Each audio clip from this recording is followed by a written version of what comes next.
다시 한번 마음을 다짐하겠습니다. 주여 말씀하옵소서. 말씀대로 직행하는 우리 모두가 되기를 축복합니다. 오늘 설교의 제목은 천지를 만드신 하나님을 찬양하라. 천지를 만드신 하나님을 찬양하라. 지극히 평범한 제목입니다. 그런데 이 말은 정말 엄청난 그런 제목입니다. 자연의 아름다움, 광대함, 위대함을 볼 때 여러분들은 어떤 생각을 합니까? 계절이 바뀌고 때로는 꽃이 피고 아름다운 경치를 볼 때, 또 굉장히 위대한 자연을 볼 때 여러분들은 그때 어떤 생각을 하십니까? 저는 어릴 때 이런 생각을 한 적이 있습니다. 여름에 되면은 밖에서 이렇게 보면 하늘에 은하수가 보이잖아요. 요새는 별 볼 일이 별로 없어가지고 은하수가 안 보입니다. 하도 이 가로등들이 많아가지고 하늘에 별이 안 보이고 은하수는 더더욱이 안 보이고, 예전에는 뭐 전등도 없고 그냥 시골에, 요새는 아주 깊은 산속에 들어가면 은하수가 보이죠. 그러니까 은하수를 이렇게 보면은 뭐가 생각납니까? 7월 7석이 되면은 땅에는 까치와 까마귀가 하나도 없대요. 어디로 갔습니까? 은하수 강에 다리를 놓으러 갔잖아요. 그 까치와 까마귀가 놓은 다리가 오작교라 그럽니다.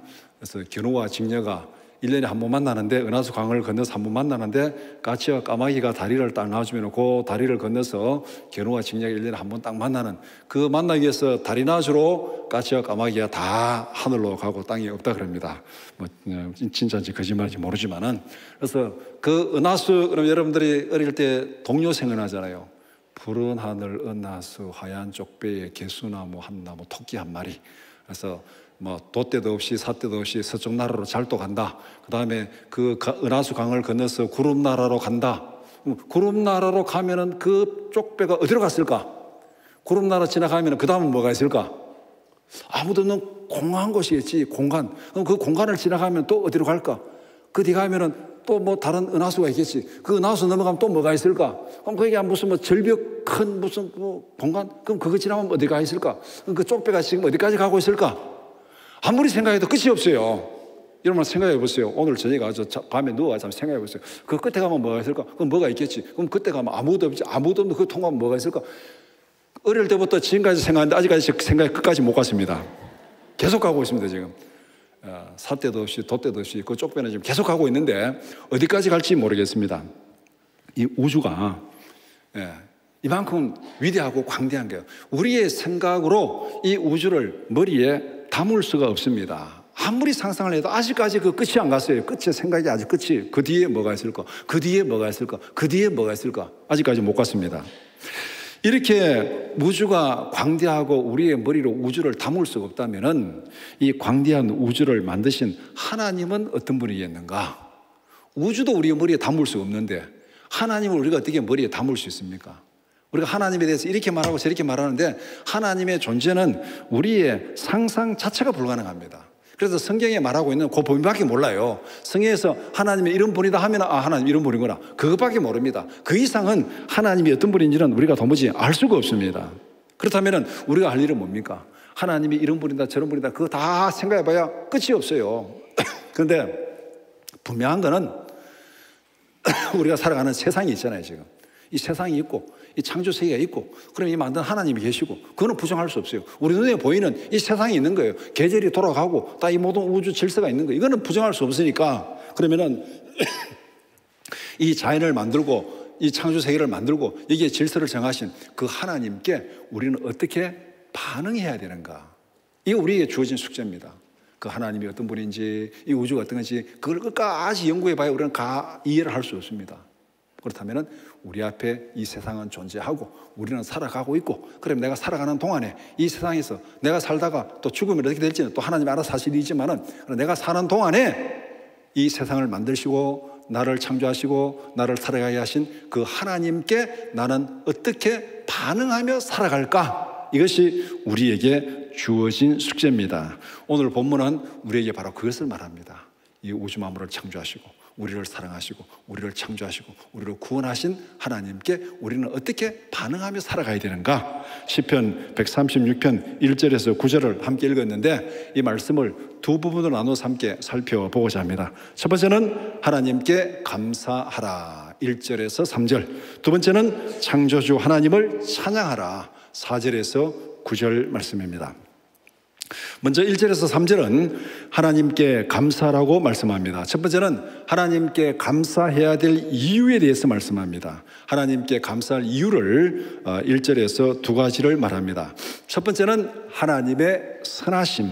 하나님은 선하시다. 그 선하신 하나님께 감사하라, 그렇게 말합니다.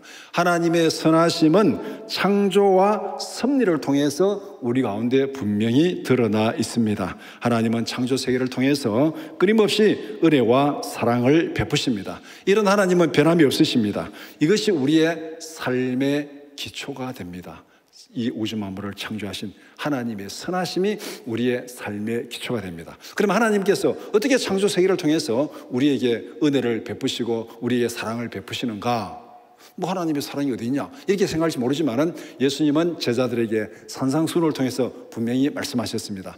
하나님은 의인의 밭이나 악인의 밭에 햇빛을 주시고 비를 주시고 또 그래서 농사를 지어서 먹을 것을 주시는, 우리가 살아가면서 하나님이 햇빛을 주시고 하나님이 비를 주시고 온도를 맞춰주시고 계절을 잘 돌아가게 하심으로 해서 우리는 여기서 농사 짓고 여러 가지 일을 하면서 먹고 살아갈 수 있잖아요.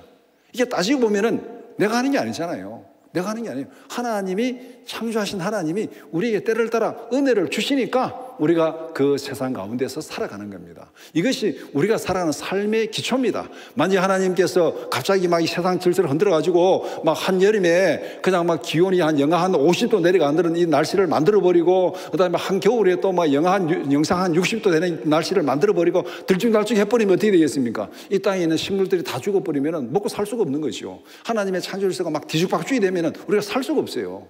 하나님이 선하시게 만드신 이 창조 질서, 하나님이 이 세상을 통해서 베푸신 그 은혜를 통해서 우리가 살아가고, 그것이 우리의 삶의 기초가 되고 있다. 그러니까 여러분들이 지금 작년에도 살았고 10년 전에도 살았고 50년 전에도 살았고 그 삶이 지금도 계속되고 있고 내년도 되고 10년 뒤도 되고 50년 뒤도 되고 50년 뒤에 될지 안 될지는 모르지만은 하여튼 그렇게 살아가는 거잖아요. 이것이 우리의 삶의 기초가 된다는 거. 그러니까 하나님의 선하심, 창조 세계를 통해서 우리에게 보여주신 그 하나님의 선하심에 감사하라. 이게 첫 번째예요. 두 번째는 하나님의 인자하심에 감사하라. 하나님의 인자하심은 영원하시다.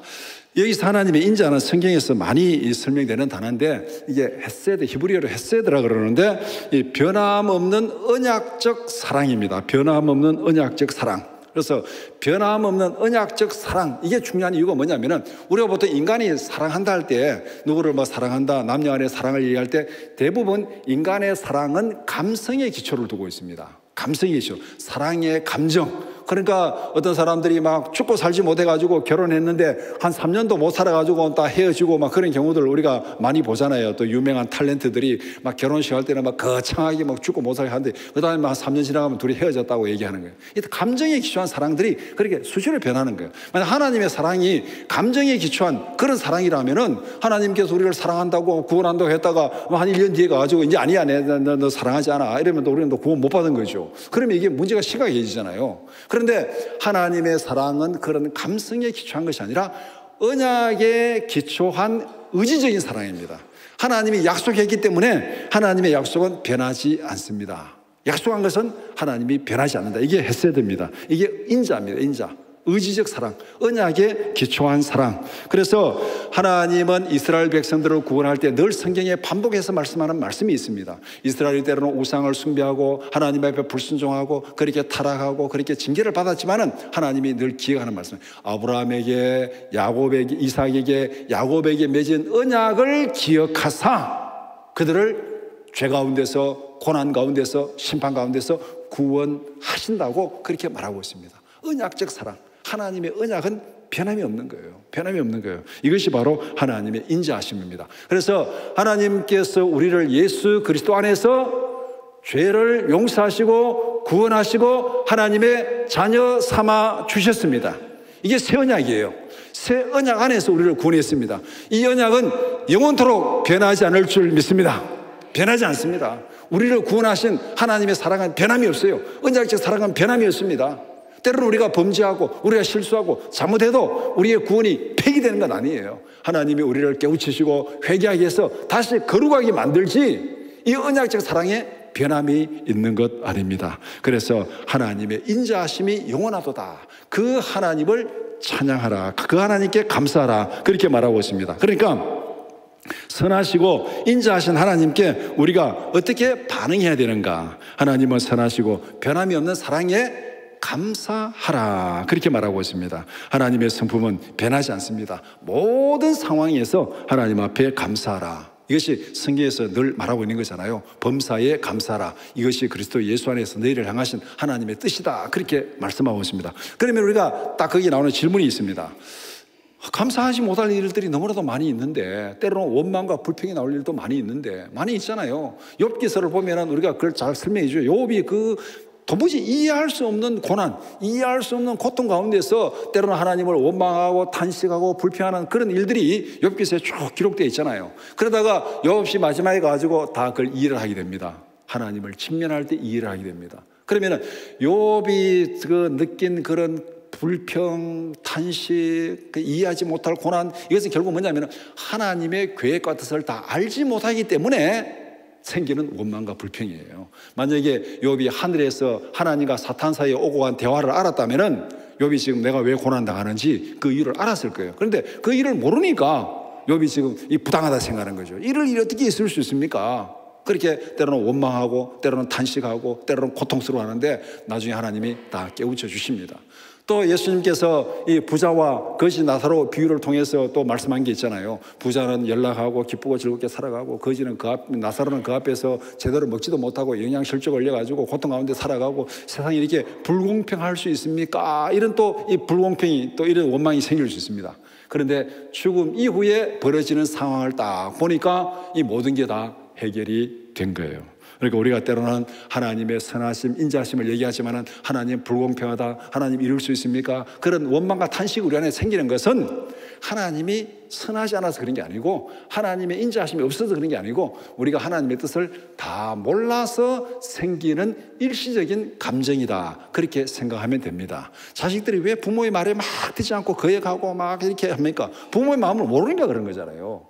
우리가 자녀들을 키우면서 사춘기에 애들이 말을 안 듣잖아요. 사춘기에 요새는 중학교 2학년도 아니고 초등학교 한 5학년쯤 되면 애들이 말을 안 들어요. 뭐 말을 해도 이게 막 토를 달고 그냥 집 뛰쳐나가려고 그러고 그렇게 이렇게 막 도무지 말을 듣지 않는 이 딸내미를 놓고 엄마가 마지막에 하는 한마디가 있습니다. 이렇게 해도 안 되고 저렇게 해도 안 되고 온갖 말을 해도 말을 안 들으니까 엄마가 마지막에 딱 하는 말, 너도 나중에 커가지고 꼭 너 같은 딸 하나 나 키워봐라. 그러면 내 마음 알 거다. 이게 엄마가 하는 마지막 말이에요. 이 말은 뭐냐면은 지금은 그 딸아이가 왜 그렇게 부모에게 거역하고 말을 안 듣냐면은 부모 마음을 모르니까 그런 거예요. 근데 자기가 커가지고 나중에 엄마가 돼가지고 그 딸 하나 나 키워보면은 아, 그때 엄마의 마음이 이랬구나. 그때 가면 이해가 되는 거예요, 이게. 그러니까 우리가 하나님 앞에서도 때로는 원망도 생기고 불평도 생기고 탄식도 생기는 것은 그 이유가 뭐냐면은 하나님의 뜻을 우리가 다 모르기 때문에 우리가 일시적으로 생기는 것이다. 그렇게 이해를 하면 됩니다. 그래서 우리의 원망과 불평은 하나님의 계획을 몰라서 생기는 거다. 그래서 하나님의 선하심, 하나님의 인자하심, 우리가 모르지만은 하나님은 선하시고 그 하나님의 사랑은 영원히 변함이 없다. 이것이 확실하다면은 우리는 범사에 감사할 수 있습니다. 비록 내가 몰라서 원망이 생기고 내가 몰라서 불평이 생기지만은 하나님은 내가 모르는 그 영역에서 하나님은 다 준비하시고 계획하고 있다. 그렇기 때문에 범사에 감사하라. 감사로 시작하는 습관을 가지는 우리 모두가 되기를 축복합니다. 하루 딱 아침에 일어났는데 아이고 오늘 또 허리가 왜 이렇게 아프나 또 물이 왜 이렇게 하면 또 오늘 어떻게 또 살아갈까 또 뭐 이렇게 귀찮다 힘들다 이렇게 불평으로 시작합니까? 아니면 하늘 딱 일어나죠. 하나님 오늘도 새날 주심을 감사합니다. 오늘 또 신나게 또 해야지. 감사함으로 시작합니까? 여러분 어느 쪽이에요? 어느 쪽으로 시작하는 게 지혜롭겠습니까? 어차피 하루 살아야 돼요. 나이 들어서 무릎이 아프든 허리가 아프든 간에 하루 살아야 됩니다. 안 살 수는 없잖아요. 하루가 딱 주어졌으면. 그러면은 상식적으로 생각해서 원망하고 불평하고 찡그리고 살아가는 게 낫겠습니까? 감사하고 기쁨으로 살아가는 게 낫겠습니까? 우리는 하나님 앞에 의지적으로 하나님의 사랑이 의지적인 사랑이라면 우리는 하나님 앞에서 그 의지적인 사랑 앞에 우리가 의지적으로 하나님 앞에 감사하고 기뻐하고 하나님의 그 인자하심, 영원하심을 믿고 감사함으로 살아가는 우리 모두가 되기를 축복합니다. 두 번째는 하나님은 어떤 존재인지를 말씀합니다. 모든 일에 감사해야 될 하나님은 어떤 존재인가? 2절에는 신들 중에 뛰어난 하나님이다 그렇게 말합니다. 모든 신들 중에 뛰어난 하나님. 여기서 다른 신이라 말할 때 여기서 말한 다른 신은 이방인들이 섬기는 우상들, 사람들이 만들어낸 우상들을 얘기하고 있습니다. 그런데 기본적으로 성경은 신은 없다, 다른 신은 없다, 오직 하나님밖에 다른 신은 없다, 하나님 외에는 다른 신은 없습니다. 그런데 여기서 사람들이 이것도 신이고 저것도 신이라고 말하니까 너희들이 말하는 그런 모든 다른 신들과 비교해가지고 하나님만이 진짜 신이다고 말하고 있는 거예요. 우상들은 모두가 가짜고 가짜 신이고 오직 하나님만 참되고 유일한 신이다. 이것을 이사야서에는 굉장히 여러 번 말하고 있습니다. 사람들이 섬기는 그 우상은 다 헛것이고 가짜고 쓸모없는 신이 아닌 가짜를 섬기고 있다 많이 말하고 있는데 이사야 2장 8절 말씀을 같이 보겠습니다.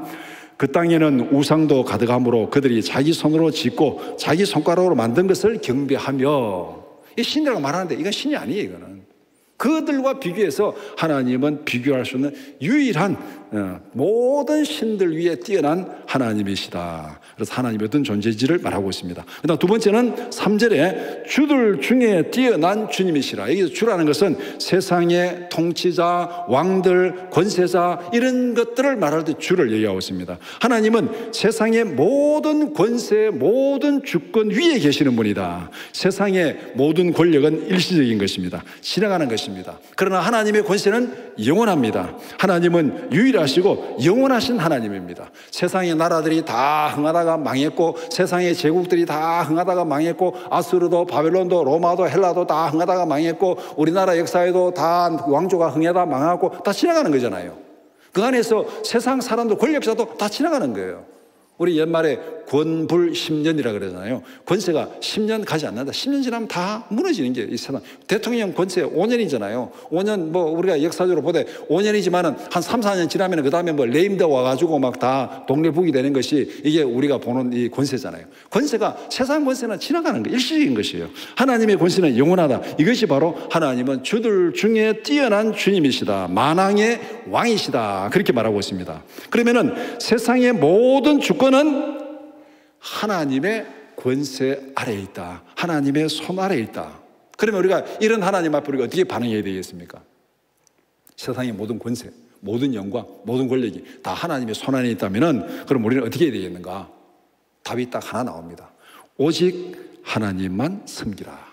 오직 하나님만 섬기라. 다른 모든 것은 다 가짜다. 신들도 다 가짜고 세상의 권세도 지나가는 것이고, 그러면 가짜 섬길 대상이 될 수가 없어요. 지나가는 것 섬길 대상이 될 수 없습니다. 오직 영원하시고 진짜인 하나님만 섬기라. 이것이 우리가 하나님 앞에 보여야 될 근본적인 본분입니다. 하나님만 섬기라. 왜? 우리는 하나님의 형상대로 만들어졌기 때문에 창조된 인간의 첫 번째 본분이 하나님만 섬기는 거예요. 그래서 웨스트민스터 신앙 고백서 1번이 뭡니까? 인간의 본분이 무엇입니까?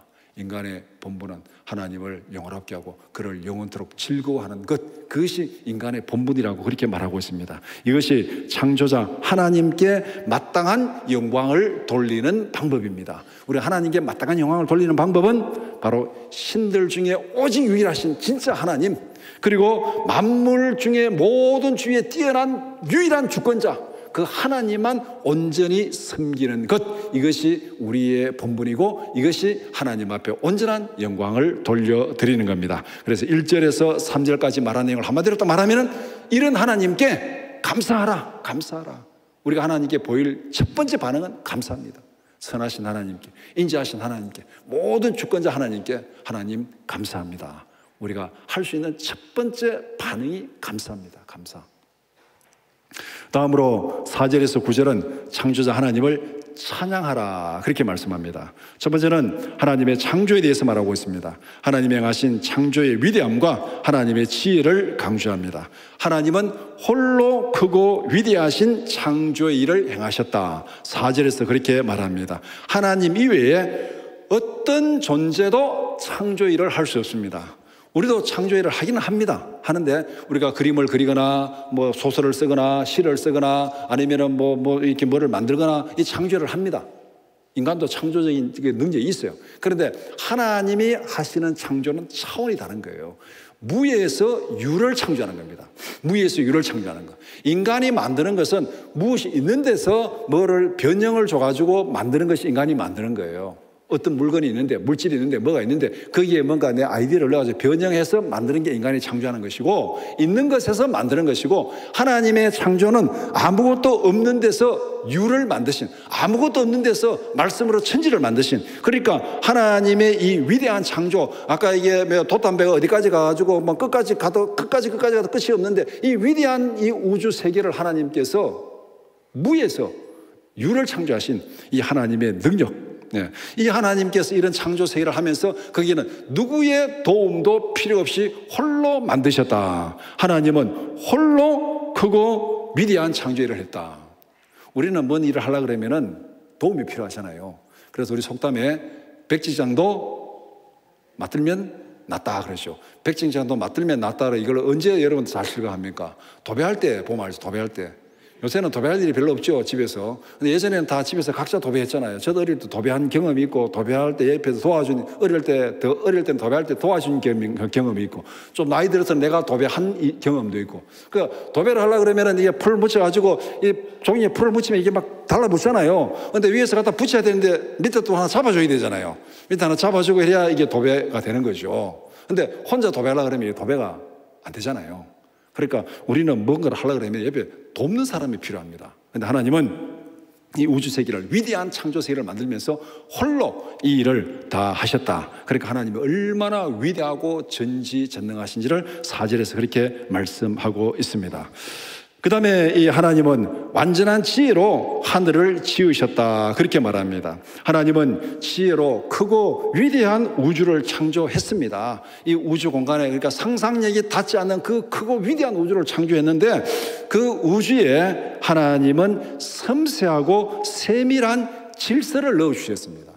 그러니까 크게만 만드는 것이 아니고 그 안에 세밀한 질서를 넣어가지고 만드신 것. 이 우주 안에 자연 질서가 있고 여러 가지 법칙들이 있고 아주 세밀한 질서들이 이 안에 다 들어있습니다. 이것이 바로 하나님께서 완전한 지혜로 하늘을 지으시고 창조하셨다. 그래서 우리는 우주를 생각하면 너무 커가지고 거기에 뭐 질서가 있는지 잘 몰라요. 잘 모르는데 우리 흔히 사람들이 말하기를, 철학자들 말하기를 인간의 몸은 소우주다 그렇게 해요. 인간의 몸은 소우주다. 우주를 축소시켜 놓은 것이 인간의 몸이다 그렇게 얘기를 합니다. 그러면은 우리의 몸을 들여다보면은 야, 정말 신기하고 신묘막측한 일들이 엄청나게 많잖아요. 우리 평소에 살아갈 때는 몰라요. 그냥 먹고 마시고 살아가면 다 되는 줄 알아요. 근데 병원에 가가지고 검사를 맡아보면 듣도 보지도 못한 그런 병들이 뭐가 그렇게 많은지, 듣도 보도 못한 무슨 뭐 수치가 그래 많은지, 무슨 호르몬이 그래 많은지, 뭐 하나 조금 이렇게 수치가 안 맞고 밸런스가 깨지면 사람이 이상하게 되는 거고, 그러니까 뭐 혼수 상태가 되는 것이고, 보지도 못했던 이상한 것들, 뭐 혈관, 호르몬, 무슨 하여튼 나이 저보다 더 많은 분들은 더 잘 아시겠죠. 우리 안에 신경체계, 아니면 또 여러 가지 혈관체계, 호르몬체계, 평소에는 알지도 못한 그 일들을 들여다보면 너무나도 신기한 일들이 한두 가지가 아니에요. 우리가 그냥 살아가는데 하나님은 그 안에 우리가 알지 못한 세밀한 계획까지, 질서까지 다 넣어서 만든 것이 우리의 몸입니다. 우리는 이제 모르고 살아가는 거예요. 하나님께서 그 모든 걸 다 만드셨어요. 여러분들이 살아가면서 아침에 일어나가지고 오늘은 심장 박동을 1분에 50번 뛰게 해야 되겠다. 1분에 50번, 오늘 50번 해가지고 50번 딱 맞춰가지고 딱 계기 맞춰놓고 그렇게 합니까? 오늘은 혈액이 내 몸을 돌아갈 때 오늘은 몇 바퀴 돌아가도록 해야 되겠다. 그거 여러분들 다 계산합니까? 오늘은 세포가 몇 개 만들어지고 몇 개 없어지고 다 계산해가지고 그렇게 하루 살아갑니까? 아무 생각 없어요. 아무 생각 없는데 그냥 그렇게 돌아갑니다. 이게 우리가 알지 못하는 사이에 하나님께서 다 그렇게 질서를 만들어서 세밀한, 상상하지도 못하는 그런 세밀한 질서를 우리 몸에 다 만들어가지고 그렇게 이렇게 다 우리가 지금 살아가고 있습니다. 바로 이런 하나님의 창조, 하나님의 위대하심을 지금 여기서 말씀합니다. 하나님은 유일한 창조자고 유일한 창조의 주관자입니다. 그러면은 창조 세계를 바라보면서, 우리의 몸을 보면서, 우리의 몸의 신비한 것들을 바라보면서 우리는 뭐를 생각해야 되겠습니까? 하나님의 지혜와 능력을 깨닫고 찬양하라. 하나님이 이렇게 참 세밀하게, 이렇게 참 호묘막식하게, 신묘막식하게 만드신 하나님 감사합니다. 하나님 찬양합니다. 찬양해야 되는 거예요. 로마서 1장 20절 말씀 같이 보겠습니다. 창세로부터 그의 보이지 아니하는 것들 곧 그의 영원한 능력과 신성이 그가 만드신 만물에 분명히 보여 알려졌나니 그러므로 그들이 핑계하지 못할지니라. 피조물이 아니라 창조주 하나님만 경외하고 하나님만 찬양하는 우리 모두가 되기를 축복합니다. 그러니까 우리는 우리 몸을 볼 때, 우리 몸 안에 돌아가는 여러 가지 신기한 것을 볼 때 내 몸이지만은 하나님 감사합니다. 하나님 이렇게 신묘막측하게 만드셨군요. 찬양하는 그런 은혜. 그러니까 그것이 우리가 늘 감사하고 은혜 충만한, 내 몸을 볼 때, 내 숨 쉬는 걸 볼 때 이거 자체가 하나님 앞에 감사하고 하나님을 찬양할 영입니다. 하나님 이외에 다른 어떤 것을 경배하고 찬양하는 것은 그것은 모두가 우상 숭배입니다. 그러니까 오직 하나님만 찬양하라 그렇게 말씀합니다. 그 다음에 두 번째는 하나님의 섭리에 대해서 말하고 있습니다. 앞에서는 하나님의 창조에 대해서 말하고 있고, 그 다음 두 번째는 섭리에 대해서 말하고 있습니다. 하나님께서 하늘과 땅의 질서를 만드셨습니다. 하나님은 섭리를 통해서 창조 세계를 지금도 다스리고 있습니다. 이 세상은 무질서한 물질 덩어리가 아닙니다. 아주 섬세하고 정교한 질서를 따라서 운행되는 세상을 만드셨습니다. 창조 세계도 그렇고 설명한 대로 우리의 몸도 그렇고 우리가 상상하지 못하는 그런 세밀한 질서들이, 우리가 알지도 못하는 그런 뇌에서 분비되는 호르몬들이 무슨 그것들이 우리 몸을 이렇게 알지도 못하는 사이에 건강하게 만들어가고 있는 거예요. 이 모든 것을 만드신 섬세하고 정교한 질서를 따라서 하나님께서 창조하시고 지금도 주관하시고 다스리고 있다. 이것이 하나님의 섭리입니다. 하나님의 섭리.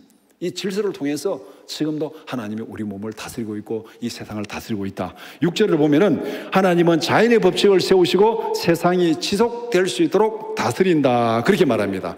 7절에는 시간과 계절을 구분해서 계절에 따라서 또 전혀 새로운 모습을 만들어 가십니다. 우리가 같은 자연 속에 같은 세상에 살지만은 계절이 바뀌면서 전혀 달라지잖아요. 옛날에 우리가 흔히 제일 아름다운 경치의 상징을 금강산이라고 그래 얘기했잖아요. 저는 금강산 가보지는 못했지만 금강산이 얼마나 아름다운지 계절에 따라서 금강산 이름이 다르잖아요. 봄의 금강산, 가을의 금강산, 여름의 금강산, 가을의 금강산, 이 겨울의 금강산, 이 금강산 이름이 달라요. 그만큼 계절에 따라서 변화무쌍하다는 것을 보여주는 겁니다. 이 계절이 바뀔 때 일어나는 여러 가지 자연 현상들, 우리가 이제 봄이 되면은 이 얼음 속에서 뭔가 새싹이 올라오는 그거 보면 정말 신기하잖아요. 신비하잖아요. 하나님 이 모든 것들을 지금 우리에게 만들어 주셨습니다. 금강산까지는 못 가더라도 옆에는 팔공산 한번 생각해 봅시다. 봄 되면은 사람들이 팔공산에 많이 가잖아요. 뭐 보러 갑니까? 벚꽃 보러 가잖아요. 팔공산에. 그러면은 여름 되면 또 팔공산에 많이 갑니다. 그때는 뭐 보러 갑니까? 숲이 많이 우거졌으니까 숲을 보러 가요. 가을이 되면 또 팔공산에 많이 갑니다. 뭐 보러 갑니까? 단풍 보러 가잖아요. 겨울이 되면 또 눈이 내리면 또 팔공산에 또 눈 보러 갑니다. 가까이 있는 팔공산도 계절에 따라서 전혀 다른 모습이 나타납니다. 이만큼 하나님께서 시간과 계절을 구분하고 그게 질서를 따라서 아름다움을 우리에게 보여주고 있습니다. 8절 9절에 보면은 밤과 낮을 주관하게 하신다 그렇게 말합니다. 자연의 순환과 조화와 활동 리듬을 정했습니다. 밤을 지배하게 하시고 낮을 지배하게 하시고 하나님께서 이 모든 질서를 다 다스리는데, 우리가 밤과 낮, 우리는 그냥 전기 켜고 도시에 사니까 밤낮에 대해서 잘 모르는데, 이렇게 자연 속에 가면은 밤이 되면 활동하는 동물들이 다르고 낮이 되면 활동하는 동물들이 달라요. 우리 눈에 잘 안 보이지만은 간단하게 아는 방법이 있습니다. 여러분들이 캠핑을 하든지 여행을 하든지 산속에 가면은요, 날이 딱 어두워지면은 숲속에 이제 어둠이 딱 깔리면은 산속에서 우는 새들의 소리가 달라요. 어둠이 깔리고 새들이 울기 시작하면요, 밤에 우는 새들은 그 울음소리 자체가 침침하고 음침합니다. 들어보셨어요?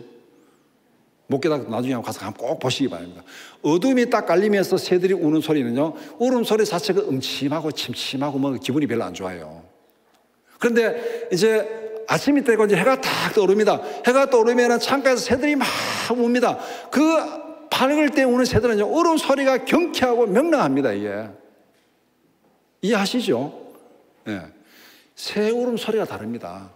어두워지면 우는 새소리가 다르고 날이 밝으면 우는 새소리가 달라요. 밤에 활동하는 게 다르고 낮에 활동하는 게 다르고, 이 하나님께서 밤과 낮의 질서를 정하고 거기에 활동하는 것이 다 다르게끔 하나님께서 이렇게 만들어 주셨습니다. 인간에게도 밤과 낮에 따른 생체 리듬을 만들어 주셨어요. 그러니까 애들이 클 때 우리가 종종 그렇게 말하잖아요. 밤 10시 이전에 아이들이 충분히 자야 성장 호르몬이 잘 나와서 이제 신체 성장이 잘 된다, 뭐 그런 얘기는 여러분들 다 들은 일종의 상식이잖아요. 이게 뭡니까? 이게 우리의 호르몬이 햇빛과 연관돼 가지고 햇빛을 받고 햇빛을 안 받고 따라서 안에 돌아가는 게, 모든 게 이게 햇빛과 연관돼서 우리 몸이 반응하도록 하는 그걸 만들어 놨어요. 그러니까 낮에 일어나서 활동하고 밤에는 잘 자고 그래야 잘 성장하고 잘 건강하게 자라가는 거예요. 그런데 이것들이 제대로 모르고 밤에 그냥 컴퓨터 앞에서 온갖 게임만 하고 밤새고 있다가 낮이 돼가지고 돌아다닐 시간에는 처박혀가지고 낮 2시까지 잠을 자고 있고, 그러니까 이게 육체적으로 정신적으로 건강할 수가 있습니까? 신체적으로 이게 일어나서 일할 때 일하고 잘 때 자고, 하나님이 그렇게 밤과 낮을 주관하면서 우리의 생체 리듬에 맞게 그렇게 살아가도록 만들어 놨습니다. 그렇기 때문에 우리가 하나님의 섭리 안에서, 하나님이 정하신 질서 안에서 맞게 살아가는 거, 이게 건강한 거예요. 그래서 성경은 방탕을 피하고 과로를 피하고 게으른 습관을 피하라고 말합니다. 우리의 밤과 낮의 질서를 따라서 그렇게 건강하게 살아가라. 창조 질서를 따라서 일할 때 일하고 쉴 때 쉬는 건강한 생활 습관을 가지는 여러분들이 되기를 축복합니다. 이제 10시 되면 주무시고 새벽 되면 일어나서 기도하시고 그렇게 하시기 바랍니다. 12시가 넘도록 TV 보고 있다가 새벽에도 또 못하고 새벽에 일어나지도 못하고 그래 하지 말고, 그거는 하나님이 정하신 생체 리듬이 아니에요. 10시 전에는 주무시기 바랍니다. 애들만 10시 전에 자지 말고 여러분들은 10시 전에 주무시기 바랍니다. 10시 넘으면 전화도 하지 말고 주무시고 새벽에 일어나서 기도하시고, 이게 하나님이 정하신 생체 리듬이에요. 그게 건강하게 살아가는 방법입니다. 하나님이 정하신 질서에 따라 맞게 살아가라. 이것이 우리가 하나님을 찬양하라. 하나님을 찬양하라. 하나님의 창조를 찬양하고 또 질서를 정한 하나님의 섭리를 찬양하라.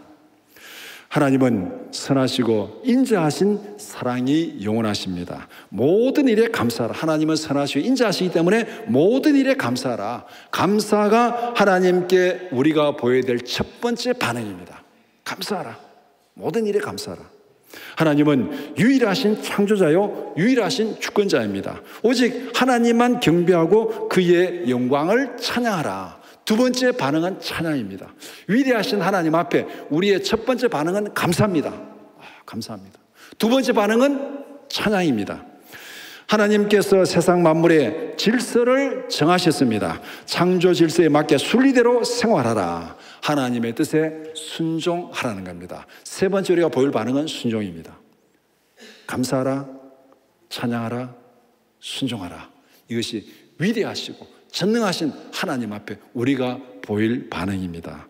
로마서 1장 25절에서 27절 말씀 같이 보겠습니다. 이런 그들이 하나님의 진리를 거짓으로 바꾸고 피조물을 조물주보다 더 경배하고 섬김이라. 주는 곧 영원하시고 찬송할이로다. 아멘. 이 때문에 하나님께서 그들을 부끄러운 욕심에 내버려 두셨으니 곧 그들의 여자들도 순리대로 쓸 것을 바꾸고 영리로 쓰며 그와 같이 남자들도 순리대로 여자 쓰기를 버리고 서로 향하여 음욕이 부릴 듯하며 남자가 남자와 더불어 부끄러운 일을 행하여 그들의 그릇 때문에 상당한 보응을 그들 자신이 받았느니라. 이 말은 뭐냐면은, 간단히 말하면 하나님이 질서를 정했는데 그 질서를 어기고 창조 질서를 어기고 역으로 살아가는, 거꾸로 살아가는 그들은 하나님 앞에서 벌받고 멸망한다, 이 얘기입니다. 간단히 얘기하면은 하나님이 창조 세계 가운데 정하신 질서가 있는데 왜 그 질서대로 따라 살아가지 않고 그 질서를 역행하며 영리로 어거지로 살아가느냐? 그것은 멸망의 일이고 죽음의 길이다. 간단히 얘기하면은 창조 질서에 순종하는 삶은 시냇가에 심은 나무와 같이 무성한 삶을 살 것이고, 창조 질서에 역행하는 삶은 바람에 날리는 겨와 같다. 그렇게 얘기하는 겁니다. 이게 하나님은 이 세상을 만드시고 거기에 다 질서를 정하시고 우리 안에도 생체 리듬을 다 만들어 주셨는데 그 모든 질서를 다 깨닫고 순종하는 삶, 그것이 하나님 앞에 생명을 얻고 생명을 풍성케 하는 삶이고, 하나님의 질서에 역행하고 하나님의 말씀에 역행하고 불순종하는 삶은 바람에 나는 겨와 같이 날려다니다가 멸망당하는 그런 삶이다. 그렇게 말씀하고 있습니다. 그래서 이 우주 만물을 창조하시고 위대하시고 선하신 하나님 앞에 우리가 보일 반응은 첫 번째는 감사하고, 두 번째는 찬양하고, 세 번째는 순종하라. 이것이 우리가 하나님 앞에서 풍성한 삶을 누리는 방법이다, 그렇게 말합니다. 오직 하나님이 정하신 창조 질서를 따라 생명을 풍성케 하는 삶을 살아가는 우리 모두가 되기를 주님의 이름으로 축복합니다.